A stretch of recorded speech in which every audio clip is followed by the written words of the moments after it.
জামদানি পৃথিবীর কোথাও হয় না বাংলাদেশ ছাড়া। কিন্তু এখন ইন্ডিয়া নানাভাবে এইটাকে নেয়ার চেষ্টা করছে। ইন্ডিয়ার সব জামদানি যেগুলোকে বলছে প্রত্যেকটা জ্যাকার্ডে বোনা হয়, কিন্তু জ্যাকার্ডে না, এটা আসলে পিটলুমে বুনতে হয়। হাতে চালানো তাঁতে হাতে। বোনাটাই হচ্ছে জামদানি। চায়না, ইন্ডিয়া এবং ভিয়েতনাম এরা কিন্তু ভ্যালু অ্যাডেড প্রোডাক্ট অলরেডি করছে। আমরা শুধু কাটিং আর সুইং করে খুব বেশি দিন টিকতে পারবো না। Hello and welcome to DIB Podcast. I'm Tahania Nigar, and today we're going to have an amazing podcast with our incredible guest, Saifur Rahman. Welcome to DIB Podcast. Thank you. How are you doing? I'm fine. How are you? I'm great, incredible.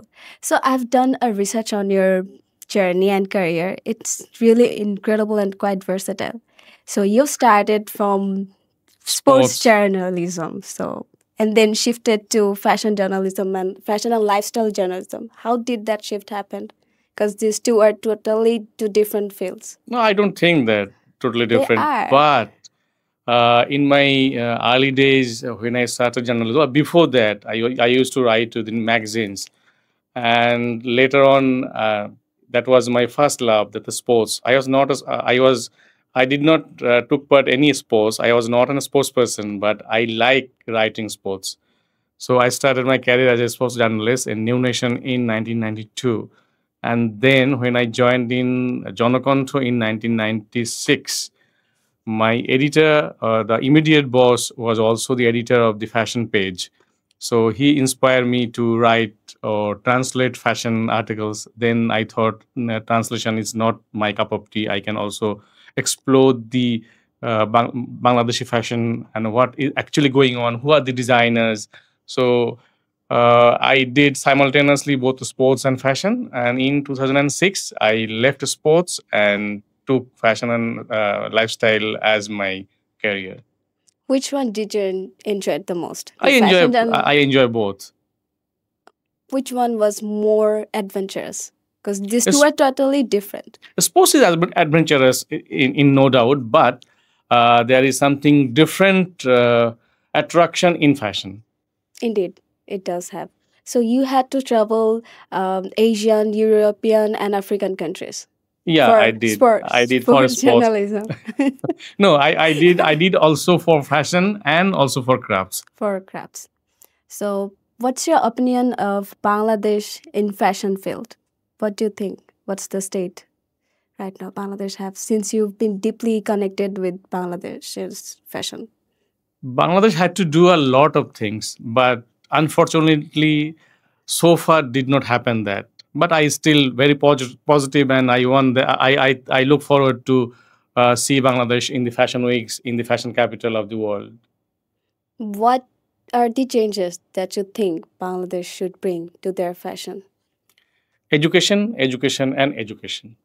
I do agree with that. Since I'm also a fashion designing student, I deeply agree with that. Education is a big thing.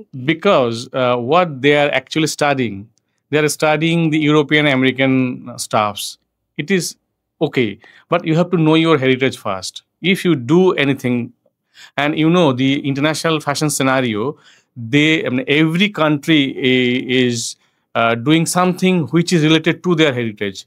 Not that they are actually following the Western fashion. So it is imperative to learn our heritage and to mix it with the modern trend and modern style and everything. Helping to revive and restoring the heritage. Yes, of course. And if we do not go far away, we can just take the instance from India. Exactly. What their designers are doing. Now they are just ruling the world. They are going to the London Fashion Week. They are in New York Fashion Week and also in Paris Fashion Week. So every designers coming out from their institute are doing something great. It's because India has evaluated their culture and heritage. Of course. They did fabulous job on that. And I think in Bangladesh, we have considered Western fashion and culture way too much superior than our own. I think that's one of the main reasons why we did not take our own heritage that importantly. Actually, it is not the fault of the designers. It is basically the institute they are studying. The teachers are teaching them the same thing, that you follow the European things. As you are a fashion design student, you see what you are studying and what they are teaching, your teachers are teaching to you. So it is the fact that you are just following their pattern, their card, their dresses, not that what we are wearing. Do they learn anything about your sari? No. No. So how do you experiment with the sari? You are learning the gowns and skirts and tops, pants, shirts, etc. Not saris, not Punjabis, or what the subcontinental dresses actually. So you are not studying that. So you are not studying the pattern or cut of those dresses, whereas you are just studying the Western Western dresses. culture. When I am in a fashion show as a spectator or in the audience, I feel that this is not ours. I cannot connect myself to that runways. And recently, I was in DTG show, and there was a fashion show in 2 days, last 2 days. So I was Yeah, I present there. remember. My friends did participate Yeah, in I that have seen competition. their work. Some of them is very creative, but I did not connect myself that these dresses are ours. The silhouettes, Yes, they're mainly Western fashion yes, influenced. exactly. I do believe even my first collection, all of the clothes were Western fashion style. And I think the surroundings also a big fact because I don't think I've ever been influenced or impressed by anything regarding heritage. Even if you ask me regarding anything heritage or culture, I don't think I'll be able to answer you or give you a proper answer, something that's related to that field. No, you see, this is the duty of your institute. Do they take you to the fields? Do they take No, you they to the don't. Jamdani villages or the Tangail or anywhere in Bangladesh? They do not. Whatever they say, that in the four walls of your class. Hmm. So whenever you go there, you will learn that, you will be interested. So you have to make interested by your teachers. It is their duty to do that. I agree with that. And do you think Bangladesh government should play a role in fashion industry so that it can grow even better way? Yes, of course. But unfortunately, they do They not. do not. They are not interested, or I don't know. They do not understand or not, or they take the interest or the importance of this industry. I don't think they prioritize the fashion industry that much. They think that it's not that necessary since it's not saving someone's life or anything. But even I think there are few norms among the general public that fashion is not that relevant to our daily life. But actually, it is because the dress, the pant, the shirt that they're wearing, the pockets that their pants have also was designed by a designer years ago. So they just cannot deny the fact that fashion is irrelevant or not important. It is important. Even the dresses that they're wearing, the color of the dye, it was also decided by a designer. But I think if we look in Western culture and other countries, the people, the whole country and the population, they are so into fashion. They value the fashion in a different way. They consider fashion in a superior way. And that lacks. Bangladesh does lack that. So there are so many points here. You see that it is the duty of the government uh, Indeed. to give importance of a industry, because it is a industry. This is an industry, this is a fashion industry, but Mm. they yet to recognize this industry. It has to. See, there are so many people working in this industry. How many? So if I say that unofficially, it is 10,000 crore industry, local fashion industry, not 10,000 the, crore. yes, not the export garment. So how many people are working? More than 5 lakhs. Hmm. So many different professionals are working here. So from the entrepreneur to a tailor or a cutting master or pattern cutter or a sales girl or sales boy. And interestingly, this industry ruled by the girls or women, Yes, and they are more than 70% people are women. women. So government has to look it properly, and to take seriously and to introduce a particular uh, status that it is an industry. So it is imperative and it is the time to do that. And at the same time, government has to take the priority so that the public universities have to have this faculty, that's fashion design or jewelry design or the shoe design. This is the future, not the regular or that subjects the boys and girls are actually studying. But this is the subject which has to be given proper importance by the government. আপনি হলো Jamdani geographical নিয়ে একটা article লিখেছিলেন, যেটা নাকি বেইজিংয়ে published হয়েছিল। ওটা নিয়ে যদি বলতেন আমাদেরকে। এটা 2013 সালে বেইজিংয়ের তিনসুয়া ইউনিভার্সিটির একটা থিসিস কালেকশন ওরা বের করে। সেখানে আমার এই লেখাটা ছিল, Jamdani geographical indication of Bangladesh. এটা তখনও মানে ইন্টারেস্টিংলি তখনও বাংলাদেশে জামদানি কিন্তু জিওগ্রাফিক্যাল ইন্ডিকেশন মানে যেটাকে আমরা বলি ভৌগোলিক নির্দেশক পণ্য বা জিওগ্রাফিক্যাল ইন্ডিকেটর যে প্রোডাক্ট, সেটা তখনও কিন্তু পায়নি স্ট্যাটাস। কিন্তু পেলে সবার আগে জামদানির পাওয়া উচিত, ওই বিষয়টা ছিল হচ্ছে আমার লেখার মূল প্রতিপাদ্য যদি বলি। এইটার কারণ হচ্ছে যে 2009 সালে ভারত উত্থাপা জামদানি বলে একটা জামদানিকে তারা ভৌগোলিক নির্দেশক পণ্য হিসেবে স্বীকৃতি দেয়। তো সেটা আমরা জানি হচ্ছে ওরা অ্যাপ্লাই করে 2008-এ এবং 2009-এ এসে ওরা পেয়ে যায়। কিন্তু আমরা ওটা জানি 2011-তে এসে। তো জানার পরে তখন আমরা ওটা প্রতিবাদ করেছিলাম। এরপরে আমরা আমাদের মতন করে অ্যাপ্লাই করি। আমরা মানে হচ্ছে national crafts council of Bangladesh, যেটার আমি এখনও এক্সিকিউটিভ মেম্বার। আমি তখনও ছিলাম এবং তারপর থেকে আমরা বেশ একটা বড় লড়াই করি, আমরা একটা রিসার্চও করি। তারপরে 2013 সালে এইটা যে ইউনেস্কোর যে ইনট্যাঞ্জিবল কালচারাল হেরিটেজ অফ হিউম্যানিটির যে লিস্ট, সেই লিস্টে এই জামদানি বয়ন কৌশলটা ইনস্ক্রাইবড হয় বা তালিকাভুক্ত হয়। এবং 2016 সালে এসে আমরা জামদানিকে জিআই পণ্য হিসেবে আমরা স্বীকৃতি পাই, বাংলাদেশ স্বীকৃতি পাই। ওই সময় ইন্ডিয়ারটাকে আমরা বন্ধ করার চেষ্টা করেছিলাম, কিন্তু সেই সময় সরকার সেটা চায়নি বলে ইন্ডিয়ারটা ওরা তখন সরকার বলেছে যে ইন্ডিয়ারটা ইন্ডিয়া করুক, কিন্তু আসলে সেটা করতে দেওয়া উচিত হয় নাই, কারণ কিন্তু অ্যাকচুয়ালি মানে ইনস্ক্রাইব করেছে বাংলাদেশেরটা। আমি কালকে অন্ধ্রপ্রদেশের যে ক্রাফটস কাউন্সিল আছে সেইটার একটা ওয়েবসাইট দেখছিলাম, সেইখানে তারা বলছে যে এক সময় ওইখানে তারা বলছে যে ওদের ওইখান থেকে 3 জন মানে উইভার এসে বাংলাদেশ থেকে শিখে গিয়ে তারপর ওইটা তারা বুনতে শুরু করেছে, কিন্তু তারা ওইটার জন্য অ্যাপ্লাই করেছে অ্যাপ্লিকেশনে ওই বিষয়টা ছিল না। এরপরে আমি ভোগ ইন্ডিয়ার এই গত বছরের জুনের একটা আর্টিকেল দেখছিলাম, সেইখানে লেখা হচ্ছে যে এক সময় it was associated to Dhaka and Tangail. টাঙ্গাইলে কোনোদিন জামদানি হতো না, ঢাকাতে জামদানি হয়। অ্যান্ড ওরা বলছে ইট ওয়াজ, তার মানে এখন আর হয় না, এখন ওদেরই হয়।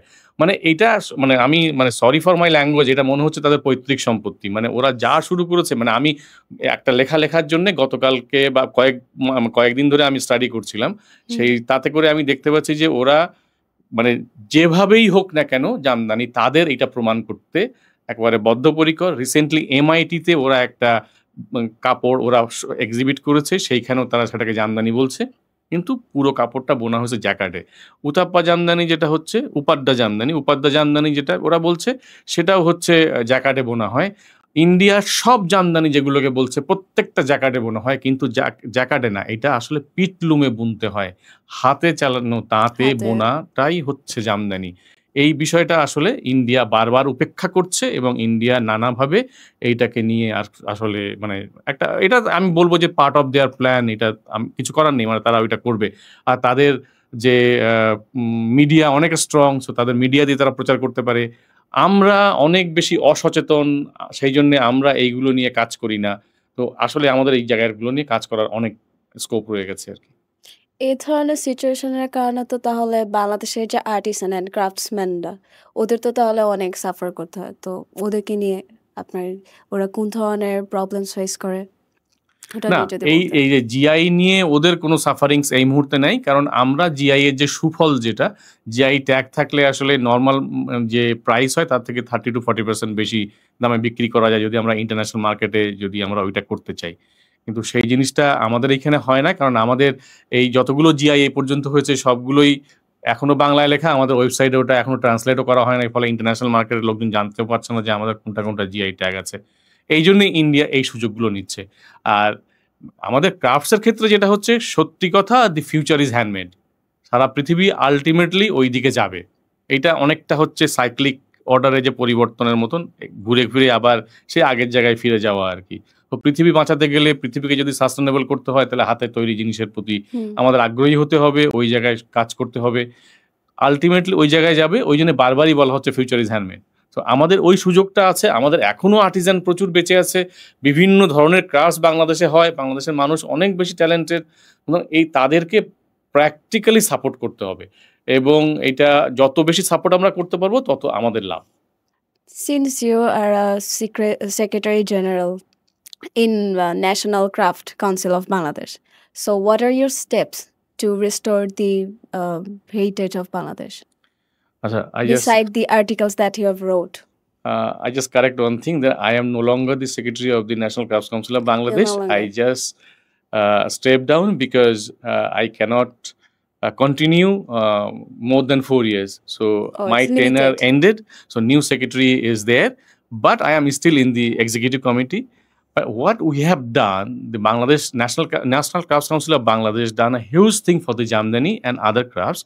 Actually, আমাদের মোটোটাই হচ্ছে for the development of crafts and crafts person. আমরা ক্রাফটসম্যানদের 3 ধরনের পুরস্কার দিই। একটা দিই হচ্ছে লাইফ টাইম অ্যাচিভমেন্ট, আজীবন সম্মাননা। আর একটা দেই হচ্ছে বেস্ট আর্টিজানস, মানে শ্রেষ্ঠ কারুশিল্পী, না যেটা আমরা আজীবন দিই, বছরে একজনকে দেওয়া হয়। আর যাদেরকে আমরা শ্রেষ্ঠ কারুশিল্পী বলছি, বছরে 4 জনকে দেওয়া হয়। এবং আর একটা হচ্ছে ইয়াং ক্রাফটস পার্সন অ্যাওয়ার্ড, সেইটা আমরা বছরে 4 জনকে দিই। এইটা হচ্ছে তাদেরকে ইন্সপায়ার করার জন্য। অন্যদিকে যেমন জামদানি নিয়ে আমরা অনেক কাজ করেছি। আমরা 2019 সালে জামদানি নিয়ে আমরা 1 মাসের ফেস্টিভ্যাল করেছি। সেই সময় 300 কাউন্টের সুতায় জামদানি তৈরি করা হয়েছে। আমরা গজ কাপড় তৈরি করে দেখিয়েছি যে সেটাও কত লুক্রেটিভ হতে পারে, কত ভালো হতে পারে, কত মানসম্পন্ন হতে পারে, সেটা আমরা দেখিয়েছি। এবং একটা লাক্সারি প্রোডাক্ট হিসেবে জামদানি কিভাবে আসতে পারে সেটাও আমরা তখন দেখিয়েছি। ওই সময়ে আমাদের এইসব কাজের জন্যে সোনারগাঁ, নারায়ণগঞ্জের যে একটা উপজেলা সোনারগাঁ, বেসিক্যালি যেখানে জামদানি হয়, সোনারগাঁ, রূপগঞ্জ এবং সিদ্ধিরগঞ্জ। তো সোনারগাঁকে world crafts council world craft সিটির স্ট্যাটাস দেয় আর কি সেই সময়। তো ওয়ার্ল্ড ক্রাফট সিটির স্ট্যাটাস এখন সোনারগাঁ পেয়েছে। এইগুলো সবই হচ্ছে আমাদের কাজের কারণে। আমরা 2017 সালে, যদি আমি ভুল না করি, 2016 সালে একটা প্রজেক্ট করেছিলাম। সেই প্রজেক্টটা ছিল হচ্ছে American ambassadors fund for cultural preservation. সেইখানে আমরা জামদানির মোটিভ কালেকশন করেছিলাম। সেই মোটিভগুলো নিয়ে আমরা এক্সিবিশন করেছি এবং একটা বই করেছি, যে বইটাতে 67 motifs, jamdani motifs were compiled. সেই বইটার আবার একটা নতুন এডিশন আমরা রিসেন্টলি পাবলিশ করেছি। আমরা 3 বছর আগে, 3 বছর না, 2 বছর আগে আরও একটা এক্সিবিশন করেছি আরেকটা এনজিওর সাথে, যাদের সাথে 1 বছর ধরে কাজ করে ওই কাজটা করা হয়। একটা এক্সিবিশন হয়, একটা জামদানির উপরে বুক পাবলিশ করা হয়। এছাড়া আমাদের বিভিন্ন ধরনের কাজ বিভিন্ন সময় করা হয়েছে। আমরা মাটি নিয়ে কাজ করেছি, আমরা নকশিকাঁথা নিয়ে কাজ করেছি, মানে বাংলাদেশের বিভিন্ন ক্রাফট, শীতলপাটি নিয়ে কাজ করেছি। বিভিন্ন ক্রাফটস নিয়ে আমাদের বিভিন্ন সময় কাজ করা হয়েছে এবং ওইটা অব্যাহত আছে। মাটি নিয়ে কি কাজ, সেটা যদি মাটি নিয়ে কাজ হচ্ছে যে আমরা সেই সময় একটা প্রজেক্ট ছিল ইউনেস্কোর। প্রজেক্টটা ছিল হচ্ছে নওগাঁতে আমরা প্রজেক্ট করেছিলাম, পাহাড়পুরের 4টা গ্রামে, যে গ্রামের মানুষ সাধারণ ইউটেন্সিলস যেটা মাটি দিয়ে তৈরি হয়, হাঁড়ি পাতিল ইত্যাদি, এর বাইরে অন্য কিছু তৈরি করেনি। ওরা কোনোদিন নওগাঁ শহরে আসেনি। ওদেরকে নিয়ে আমরা 4টা ওয়ার্কশপ করি, ওয়ার্কশপ করে নতুন প্রোডাক্ট তৈরি করি। সেই প্রোডাক্ট দিয়ে জাদুঘরে আমাদের 3 সপ্তাহের মতো এক্সিবিশন হয় এবং মানুষ লাস্টের দিন টুকরি ধরে ওই জিনিসগুলো কিনে নিয়ে গেছে। এবং আরেকটা এক্সিবিশন আমরা নওগাঁতে করেছি, পাহাড়পুরে করেছি। সো ওইটা ওই ধরনের কাজ আর কি আমরা করেছি। আমরা 2009 সালে বাংলাদেশে প্রথমবারের মতন, এটা আমার ধারণা না, বেসিক্যালি বিশ্বে প্রথমবারের মতন ব্যাকস্ট্র্যাপ লুম কনফারেন্স আমরা ঢাকায় করেছি 2009 সালে। That was funded by UNDP. এবং সেই ব্যাকস্ট্র্যাপ লুম কনফারেন্সে এশিয়ার বিভিন্ন দেশের যারা কোমর তাঁতে কাপড় বোনেন তারা এসেছে ফিলিপিন থেকে এসেছে, Malaysia, Indonesia, Laos, Vietnam, China, India সব জায়গা থেকে এসেছে। আর আমাদের বয়ন শিল্পীরা তো ছিলেন। সো এই ধরনের কাজ আমরা বিভিন্ন সময় করে থাকি আর কি। এই ধরনের আর কি কোনো ধরনের কাজ বর্তমানে যারা আছেন পজিশনে ওরা কি এই ধরনের কোনো কিছু এক্সিকিউট করছে? এই মুহূর্তে নতুন কোনো প্রজেক্ট নেই, কিন্তু আমরা আজীবন সম্মাননা যেটা সেটা আমাদের 2017 সালে আমরা দিয়েছিলাম। এরপরে বেশ কিছু ঝামেলা ছিল, বিশেষ করে করোনা হয়েছে। করোনার পরে অনেকগুলো বছর ওইটাতে গেছে। আমরা নতুন করে একটু ফান্ডিং এর সমস্যা ছিল, ফলে সেটা হয়নি। কিন্তু আমরা নতুন একটা স্পন্সর পেয়েছি। সুতরাং আমরা আশা করছি এই বছরে আমাদের আজীবন সম্মাননাটা আবার দিতে পারবো, এবং অন্যান্য কাজ নিয়ে আমাদের বিভিন্ন ধরনের প্ল্যান হচ্ছে। একটা কোয়েশ্চেন ছিল, সেটা হলো যে মডার্নাইজেশনের কি কোনো ইম্প্যাক্ট আছে আমাদের যে হেরিটেজের যে হারানো যাচ্ছে আমাদের হেরিটেজগুলো, তো ওইটার যদি মডার্নাইজেশনের কোনো ইম্প্যাক্ট থাকে বা আমরা যদি মডার্নাইজেশনটাকে যদি আমরা ইউজ করতে পারি এটা রিস্টোরিংয়ে, তাহলে সেটা কিভাবে করা যায়? আমি মাস ২ আগে একটা আর্টিকেল লিখেছিলাম প্রথম আলো .com-এ, মানে ইংলিশ যেটা প্রথম আলো english.com-এ। সেটা হচ্ছে যে জামদানি না, মানে any heritage textile of Bangladesh, এটা নরমালি শাড়ি ছিল। যেমন টাঙ্গাইল শাড়ি, জামদানি শাড়ি, তারপরে মণিপুরি অন্য ড্রেস করলেও বেসিক্যালি শাড়ি, শাড়ি। সিরাজগঞ্জ, পাবনা সেখানেও শাড়ি, রাজশাহী সিল্কে সেখানেও শাড়ি। তো শাড়ি যেহেতু আমরা বাংলাদেশের আসলে পোশাক বলতে হচ্ছে শাড়ি, মেয়েদের পোশাক নরমালি শাড়ি, এবং এটা চলে আসছে। তো শাড়ি জামদানি কিন্তু শুরুতে শাড়ি ছিল না। শুরুতে কিন্তু গজ কাপড় ছিল, সেটা দিয়ে অন্য জিনিস বানানো হতো। তো এখন শাড়ি আসলে মেইনটেইন করা, পরা কঠিন মনে হচ্ছে। যদিও শাড়ির বিক্রি যে কমেছে তা না, শাড়ি কিনছে কিন্তু পরছে কম। হুম। তো শাড়ি দিয়ে আসলে আমাদের হেরিটেজ টেক্সটাইল গুলোকে টেকানো যাবে না।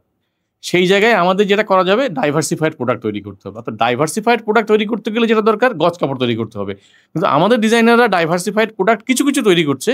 কিন্তু সমস্যা হচ্ছে শাড়ির বাইরে গিয়ে নতুন লেআউট করে ওইটা তাঁতিকে দিয়ে বুনিয়ে নেয়ার যে কষ্ট, সেটা তারা করবে না। তারা শাড়িটা কিনে নিয়ে আসছে, কাটতে করে দিচ্ছে। কিন্তু শাড়ি একটা কমপ্লিট ড্রেস, এইটা আমরা ভুলে যাই। শাড়ির লেআউট সম্পূর্ণ আলাদা, এইটাও আমরা ভুলে যাই। আমরা মনে করি শাড়ি কেটে বোধহয় সবকিছু করে ফেলা যায়। আসলে তা না। অন্য কিছু করতে গেলে এটা দিয়ে কেন হবে না?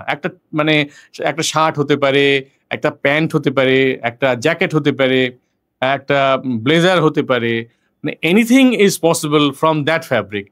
যেরকম মোগলরা তো পড়তো, আংরাখা পড়তো। সে আংরাখা তো এই জামদানি দিয়েই হয়েছে সেই সময়।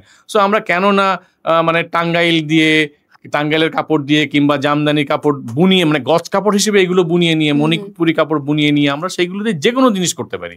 এটাতে কোনো বাধা নেই। এবং সেইখানেই আসলে মডার্নাইজেশনটা আসবে। নতুন যেসব বিষয়গুলো আছে, নতুন প্যাটার্ন, কালার প্যালেটগুলো নতুন হবে, কালার ট্রেন্ডগুলো নতুন হবে। আমরা ওইভাবে কাপড়টা যদি বুনাই, তাহলে আমরা ইন্টারন্যাশনাল মার্কেটের জন্য এই প্রোডাক্ট তৈরি করতে পারবো। এবং আমাদের যে রেডিমেড গার্মেন্টের ভবিষ্যৎ কিন্তু, যদি ভ্যালু অ্যাডেড প্রোডাক্ট তৈরি করতে না পারি, তাহলে কিন্তু খুব উজ্জ্বল না। অর্থাৎ ভ্যালু অ্যাডেড প্রোডাক্ট তৈরি করতে গেলে তখন হেরিটেজ টেক্সটাইল লাগবে। হেরিটেজ টেক্সটাইল যদি লাগে, তাহলে তখন ওই কাপড়ই ওইভাবে বুনতে হবে, এবং ওইগুলো দিয়েই কিন্তু ভ্যালু অ্যাডেড প্রোডাক্ট তৈরি করতে হবে, যদি আমাদের এই সেক্টরটা টিকিয়ে রাখতে হয়। কারণ চায়না, ইন্ডিয়া এবং ভিয়েতনাম এরা কিন্তু ভ্যালু অ্যাডেড প্রোডাক্ট অলরেডি করছে। আমরা শুধু কাটিং আর সুইং করে খুব বেশি দিন টিকতে পারবো না। অতএব আমাদেরও ওই জায়গায় যেতে হবে। যেতে গেলে প্রপার পরিকল্পনা লাগবে। এইটাই হচ্ছে বিষয়, এবং সবাইকে একসাথে কাজ করতে হবে। আরএনজি সেক্টর যদি মনে করে যে আমি হেরিটেজ টেক্সটাইল নিয়ে কাজ করবো, তাহলে এখানে যারা এক্সপার্ট আছে তাদের সাথে বসতে হবে। ইন্টারন্যাশনাল কোলাবোরেশন হতে পারে, ডিজাইনার নিয়ে এসে, লোকাল ডিজাইনার, ইন্টারন্যাশনাল ডিজাইনার নিয়ে এসে ওয়ার্কশপ হতে পারে, কোলাবোরেশন হতে পারে। আমাদের সেইখানে আমাদের উইভার যারা আছে তাদেরকে রাখা যেতে পারে, এক্সপার্ট যারা আছে তাদেরকে রাখা যেতে পারে। ব্রেনস্টর্মিং হতে পারে, কি প্রোডাক্ট আগামী 5 বছর পরে ইন্টারন্যাশনাল মার্কেটে যাবে, সেইটা চিন্তা করে এখন সেইভাবে আমরা প্ল্যান করতে পারি।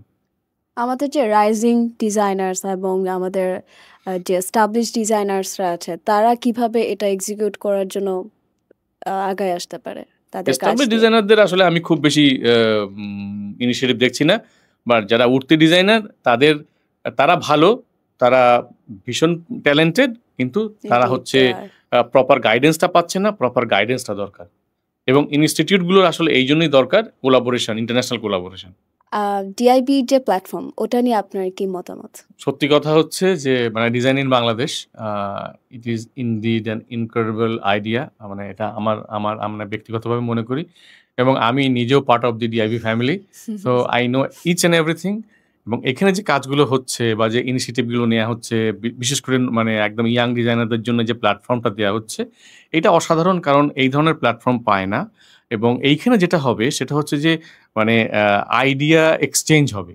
সো আইডিয়া এক্সচেঞ্জ হবে, ডিজাইনারদের সাথে ডিজাইনার আইডিয়া এক্সচেঞ্জ হতে পারে, জার্নালিস্টদের সাথে ডিজাইনারদের আইডিয়া এক্সচেঞ্জ হতে পারে, এক্সপার্টদের সাথে ডিজাইনারদের আইডিয়া এক্সচেঞ্জ হতে পারে। আহ, এই যে জিনিসগুলো, এই জিনিসগুলো সাধারণভাবে ইনস্টিটিউটও পায় না, বা ইনস্টিটিউট সেটা সম্ভব না। ইনস্টিটিউট একটা নির্দিষ্ট একটা এর মধ্যে চলে, অনেকটা রেলগাড়ির মতন, একটা ট্রাকের উপর দিয়ে চলতে থাকে বা রেলের উপর দিয়ে চলে। কিন্তু ডিআইবি সেই জায়গাটা নেই। ডিআইবি বেসিক্যালি একটা ক্রিয়েটিভ হাব, ক্রিয়েটিভ প্ল্যাটফর্ম। এখানে অনেক ওপেন। এই জায়গাটা যদি কোনো ডিজাইনার মনে করে যে সে ব্যবহার করতে পারবে প্রপারলি, তাহলে সেই সুযোগ তার আছে এবং সেই সুযোগটাকে করে দেওয়া হবে। এখন কতটা করতে পারবে সেটা তার উপর ডিপেন্ড করছে, বাট এইখানে সে গাইডেন্সটা পাবে। ডিআইবি প্ল্যাটফর্ম বাংলাদেশের যে হেরিটেজ অ্যান্ড যে কালচার, ওটার রিস্টোর অ্যান্ড রিভাইভিং এর জন্য কি ধরনের স্টেপ নিতে পারে, আপনার ওপিনিয়ন যদি দিতেন ওটার উপরে। আমি আগে যে কথাটা বলছিলাম, ফিউচার ইজ হ্যান্ডমেড। হ্যান্ডমেড।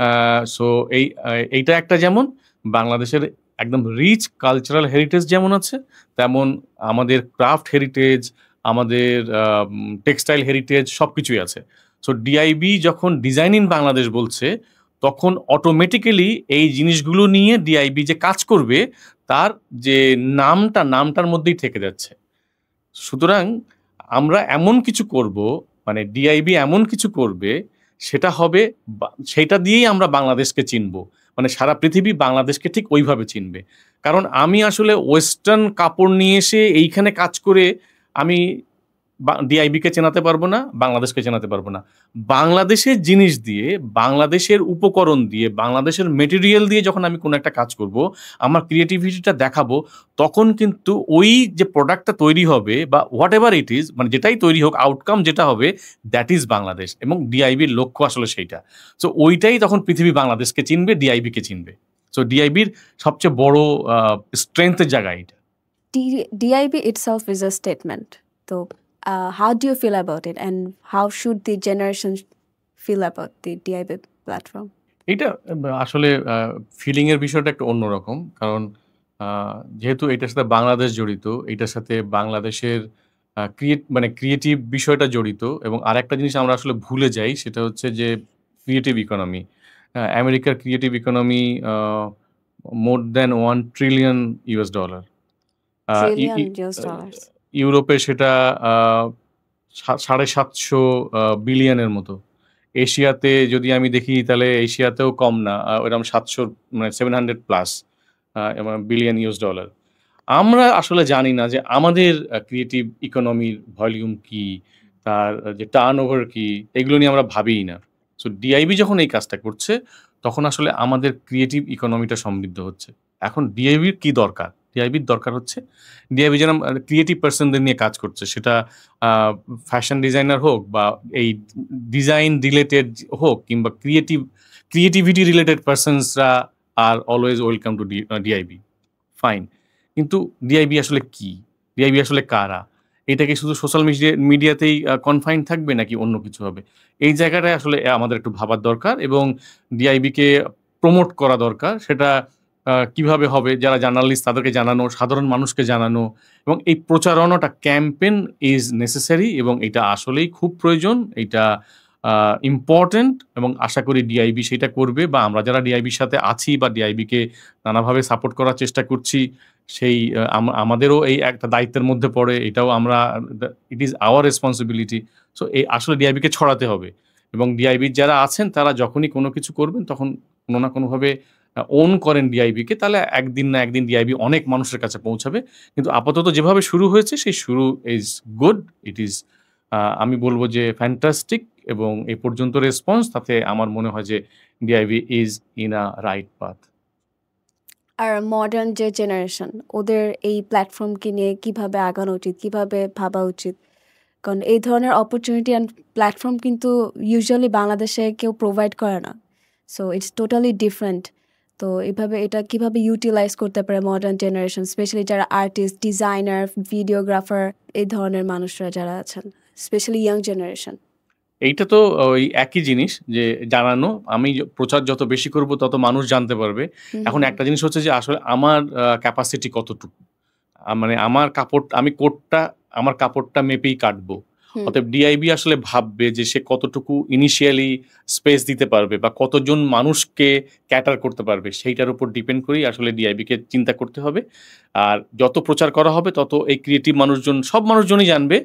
তার মধ্যে থেকে ক্রিয়েটিভ মানুষজনও জানবে এবং তারাও ইন্টারেস্টেড হবে এইখানে আসতে, এবং তারা যখন এইখানে আসবে তখন তারা সাপোর্টগুলো পাবে। যখন তারা সাপোর্ট পাবে তখন তারা নিজেদেরকে ফ্লারিশ করতে পারবে, তাদের ক্রিয়েটিভিটি আরো দেখাতে পারবে আরকি। এবং সেইখান থেকেই বেছে নেয়া হবে যে কারা আসলে কোন পজিশনে থাকবে, কারা ইন্টারন্যাশনালি যাবে, কারা ইন্টারন্যাশনালি যাবে না।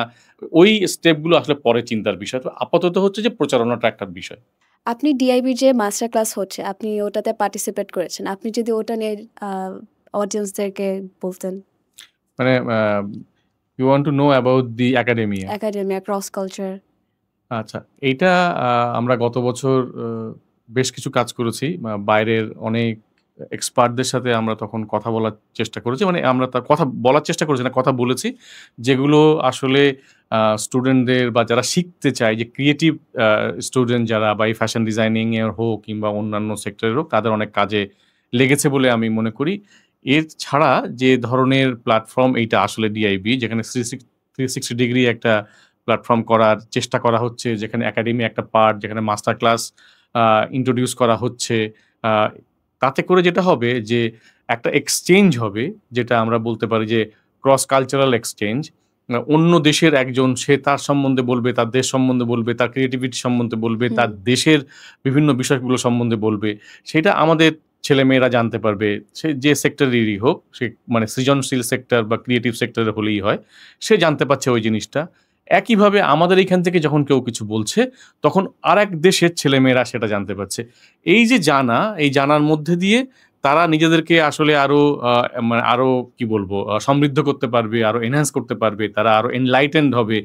যেটাকে আ অ্যাকচুয়ালি তাদের যে সৃজনশীলতাকে আরো আম প্রাণিত করবে, উদ্বুদ্ধ করবে। আরো ভালো কিছু করার জন্যে তারা উৎসাহিত হবে।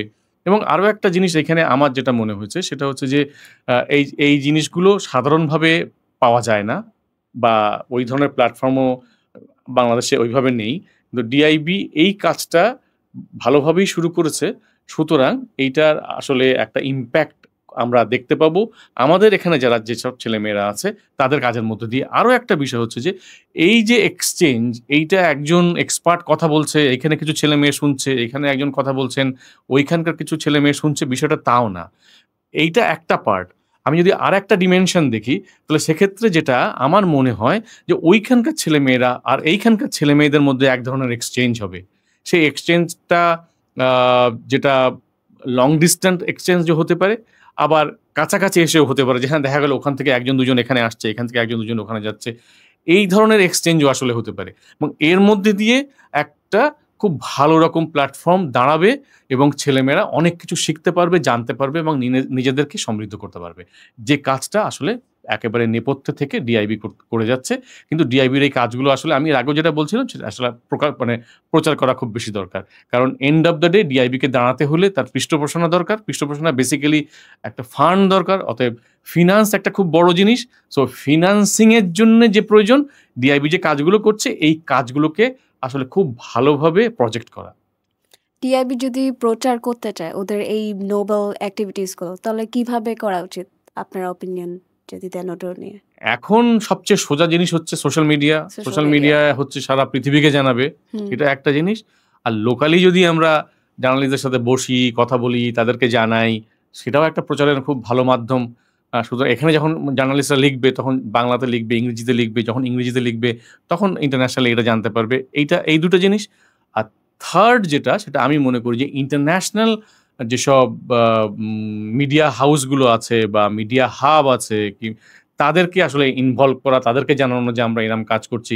কিংবা যখন একজন এক্সপার্টের সাথে কথা বলবো, ইন্টারন্যাশনাল কোনো এক্সপার্টের সাথে কথা বলবো, তখন তাকেও বলতে পারি যে, "তুমি আমাদের জন্য একটু তোমার দেশে বলো যে তুমি আমাদের সাথে এইভাবে কাজ করছো।" উনি হয়তো ওইভাবে একটু ট্রাই করতে পারে। তার পরিচিত কোনো জার্নালিস্ট থাকতে পারে। তো তিনি লিখতে পারে। এটা আসলে আস্তে, আস্তে জিনিসগুলো মানে হবে, তৈরি হবে, দানা বাঁধবে আরকি বিষয়টা। আমরা যদি কোনো ওয়ার্কশপ বা ক্যাম্পেইন অ্যাটেন্ড বা ম্যানেজ করি, যেটা হলো যে অডিয়েন্স এবং মানুষদেরকে এনগেজ করবে, তাহলে সেটা কেমন হয়?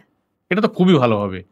আমার মনে হয় এটা করলে অনেক ভালো হবে, স্পেশালি ক্যাম্পেইন হুম। ইউনিভার্সিটিগুলোতে বা ডিফারেন্ট ভেনিউতে যদি আমরা এই ধরনের ক্যাম্পেইন করি, তাহলে I think that will be quite fruitful. Of course আমার মনে হয় যে ইউনিভার্সিটিগুলোকে টার্গেট করে ওইখানে ওদের কালচারাল ক্লাব আছে, ওইভাবে যদি আমরা ওদের সাথে ট্যাগ করতে হুম পারি, তাহলে আমরা হয়তো এক দিন একটা ইউনিভার্সিটিতে গেলাম, বা আমরা ঠিক করে ফেললাম যে বাংলাদেশে যতগুলো ইউনিভার্সিটি আছে আমরা এত দিনের মধ্যে সব জায়গায় করবো আর কি। সো আসলে basically we have to have a proper plan. আপনি যদি আমাদের যে রাইজিং ফ্যাশন ডিজাইনার্স এবং ক্রিয়েটিভ যারা আছেন তাদের যদি কোনো অ্যাডভাইস থাকে তাদের জন্য আপনি আপনাদের যদি বলতেন ওদের জন্য কোনো অ্যাডভাইস। আমি আসলে ওই গ্রিক একটা প্রভাবস আছে, ওইটাতে আমি বিশ্বাস করি, know thy self and know others. So আগে নিজেকে জানো, নিজেকে জানো মানে নিজে একদম মানে পার্সন, সে নিজেকে জানবে, তারপর তার দেশকে জানবে। অতএব নিজেকে যদি না জানি, নিজের দেশকে যদি না জানি, তাহলে আমি আসলে কিছু করতে পারবো না। আমি যেখানেই যাই না কেন, আমার একটাই পরিচয় হবে, হচ্ছে আমি বাংলাদেশী। অতএব আমি বাঙালি এবং বাংলাদেশী। সো এই পরিচয়টাই আমার মূল পরিচয়। অতএব আমি যে ধরনের ক্রিয়েটিভিটি দেখাতে যাই না কেন, এই পরিচয়ের বাইরে গিয়ে আমি দেখাতে পারবো না। কারণ আমি অন্য কোনো দেশে চলে গেলাম, সেই দেশের আমি সিটিজেনও হয়ে গেলাম। কিন্তু আল্টিমেটলি এইটা ওয়ার্ক করে না। কারণ আমি আমার রক্ত থেকে ওটা মুছে ফেলতে পারি না। লীলা মজুমদারের একটা খুব সুন্দর গল্প আছে। সেই গল্পের সারমর্ম হচ্ছে যে একটা বাঘের বাচ্চা পাওয়া গেছিল, মানে চিতাবাঘের বাচ্চা। সে একটা বাসায় তাকে লালন-পালন করা হয়েছে একটা পেটের মতো করে। তারপর একদিন দেখা গেল যে সে একটা মুরগি ধরে খেয়ে ফেলেছে। তারপর একদিন দেখা গেল যে সেই বাঘের বাচ্চাটা তখন একটু বড় হয়েছে তো, সে তখন বনে পালিয়ে গেছে। তো হুম বাসার সবার খুব মন খারাপ। তখন বাসায় যিনি সবচেয়ে মুরুব্বি তিনি বলছেন যে, "বন থেকে জানোয়ার তুলে আনা যায়, কিন্তু জানোয়ারের মন থেকে বন তুলে ফেলা যায় না।" হুম তো আমি এই আলো, হাওয়ার, এই মাটির, এই প্রকৃতির মানুষ। আমার আমার শরীর থেকে, আমার মন থেকে এই দেশ, এই মাটিকে তুলে ফেলা যাবে না। আমি অন্য যেকোনো দেশেই যাই না কেন। ফলে আমার ক্রিয়েটিভিটিতে এই দেশ, এই মাটি থাকতে হবে। আমার শিকড় থাকতে হবে। আমার নিজের জিনিসগুলোকে জানতে হবে। এইটা যেমন একটা জিনিস, আরেকটা জিনিস হচ্ছে এইটা জানবো, কিন্তু তার মানে এই না যে আমি বিশ্বজগৎকে জানবো না। হুম অতএব পড়াশোনা, পড়াশোনা এবং পড়াশোনা। Never forget your root. Of course. We're about to wrap this up, but before wrapping this up, I'd like you to share something with us that you have captured so many iconic moments with your lens. Is there anything so much iconic and one of your favorite, if you'd like to share that with us? London fashion উইকে যাওয়া, এটা যে আমার জন্য একটা বিরাট Well, that's achievement ছিল। I incredible. Was the first journalist in Bangladesh Bangladesh. Who covered London fashion week. এবং সেই সময় ফ্যাশন ফ্রিঞ্জ হয়েছিল। ফ্যাশন ফ্রিঞ্জ আরেকটা ইভেন্ট যেটা introduced by Tom Ford and Colin McDowell. So আমি একদম টম ফোর্ডকে কাছাকাছি থেকে দেখেছি। তো That's মানে অলমোস্ট incredible. টম ফোর্ডের পাশে দাঁড়িয়ে আমি যখন সে অ্যানাউন্স করে যে কে এবার উইনার হবে, তখন তাকে আমি দেখেছি। তারপরে কলিন ম্যাকডাওয়েলকে আমি ইন্টারভিউ করেছি। কলিন ম্যাকডাওয়েল হচ্ছে ওই লেভেলের একজন জার্নালিস্ট, ফ্যাশন এক্সপার্ট, যার কথাকে একদম ধরা হয় যে ফ্যাশনের বাইবেল। এবং আমি তার সাথে ইন্টারঅ্যাক্ট করার সুযোগ আমার হয়েছে। এইটা আমার জন্যে একটা আ বিরাট একটা ঘটনা। আর আরেকজন হচ্ছে যে জার্মান সুপার মডেল ক্লডিয়া শিফারকে আমি খুব কাছ থেকে দেখেছি। উনি যখন বাংলাদেশে এসেছিলেন, আমি তার প্রেস মিটে ছিলাম। আমি তাকে প্রশ্ন করেছি এবং আ সে এবং আমি তাকে আবার পেয়েছি লন্ডন ফ্যাশন উইকে গিয়ে, এবং তখন তার সাথে আবার কথা বলেছি। সো এই মোমেন্ট গুলো আমার জন্যে একটা দারুণ ব্যাপার আরকি। That's incredible. You had such an amazing journey. ফ্যাশনের বাইরে আমি যখন স্পোর্টস করতাম, তখন আমি আমি যখন জনকণ্ঠে কাজ করি, তখন আমরাই ১ম শুরু করেছিলাম যে আ ইন্টারন্যাশনাল যারা প্লেয়ার, যারা মানে একদম যারা রিটায়ার করে গেছেন কিংবা হুম হুম রিটায়ার হুম করেননি, এইরকম প্লেয়ারদের, International players? হ্যাঁ, মানে ইন্টারন্যাশনাল ক্রিকেটার, অন্য দেশের ক্রিকেটার হুম হুম যেমন সুনীল গাভাস্কার কিংবা আ উম আ রবি শাস্ত্রী, বা এই ধরনের যারা, জি তাদেরকে দিয়ে জি লেখানো। তো আমার কাজ ছিল গাভাস্কারের কাছ থেকে লেখা নিয়ে আসা। সো আমি প্রতিদিন তার কাছ থেকে লেখা নিয়ে আসতাম। তার সাথে আমার আমার Personally? পার্সোনালি ইন্টারেক্ট That's করা, তার সাথে আমার incredible. ছবি আছে। তার ওয়াইফকে আমি ইন্টারভিউ করেছি। রবি শাস্ত্রীর সাথে আমি কথা বলেছি। এবং আমার আরেকটা ছিল হচ্ছে যে ইন্টারভিউ করা আমার খুব প্রিয় একটা জিনিস। আমি অনেকের ইন্টারভিউ করেছি এবং এইটা অনেক খেলোয়াড়ের ইন্টারভিউ করেছি, বা অনেক ফ্যাশন ডিজাইনার ইন্টারভিউ করেছি। মানে বাংলাদেশের পাওয়া যাবে না, মানে একদম একেবারে নিউ জেনারেশন যদি বাদ দেই, তাহলে সিনিয়রদের মধ্যে আমি অন্তত বলতে পারি এমন কেউ নেই যার ইন্টারভিউ আমি করিনি। What an achievement, what a journey of you had. Thank you so much, Saifur Rahman, for being with us and sharing your insights and incredible experiences with us and being with us in our first podcast session. Thank you so much. Pleasure is mine, and I am thoroughly enjoyed. Hopefully, our audience will enjoy this. Thank you, DIB. Thank you so much for being with us in our first podcast session. And to know more about Diaby, please visit Diaby website. Thank you so much.